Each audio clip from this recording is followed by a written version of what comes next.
Line of Duty comes along, and again, I probably owe my career to two people, and it would be Ken Loach and Jed Mercurio. I didn't think anybody would ever trust me to be the lead on a sort of BBC, sort of network show. But I think when you start to see the cast he was building with Vicky and Lenny, I kind of felt like, oh, that's kind of people. And a great friend of mine, Craig Parkinson, I was like, these are all kind of people. I've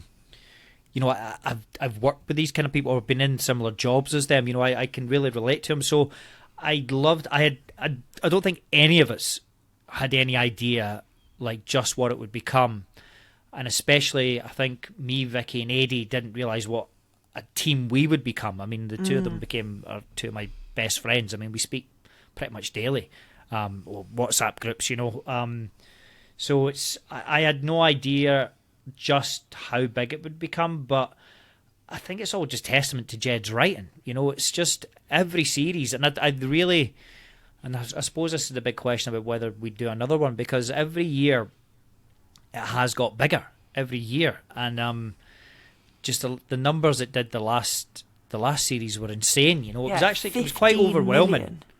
It was really overwhelming. Yeah. I had to and I thought the last series, there's a run in the last series, I think it's Ep 3, 4, 5, which are my favourite of all time, which Jed have written throughout the whole series. There's the sniper, the van pop, and Vicky on the run, all that kind of thing. I think it was just, and it's incredible that he's still writing that sort of high octane stuff after, we've probably been on it by that point by nearly 10 years.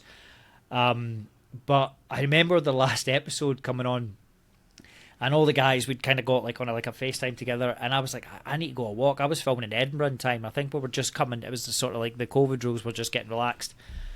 And I went a walk up to Edinburgh Castle, and I remember just thinking the streets were empty, and it was a weird feeling going, everybody's in watching this. It just felt like mammoth pressure, and almost became kind of too big and took a life of its own. But we're really lucky that we've kind of got each other, me, Vicky, Jed, and Eddie. Like, we all kind of keep each other grounded and check in on each other. And we started doing that during the last series, like every week, just checking in, because it just, I really appreciate that at that point, sort of the media sort of attention around it and stuff, but it can become a bit much, and it's a weird thing where you're really excited for it to come out and everybody to see it, and then when you get to about Ep 3, 4, you're like, oh, I can't wait for this to be done. But it's because they'll move on to the next thing. That's the nature of that kind of thing. It's nature of entertainment. Then the next big show will come out, and they'll all be on to that. But it's a hard thing because it's not to complain about it, because you love the attention the show gets. You really appreciate that people coming up with their own theories and having their opinions. I love all that. I really, really do. But it's just the fever pitch that came to the last one. It was a lot.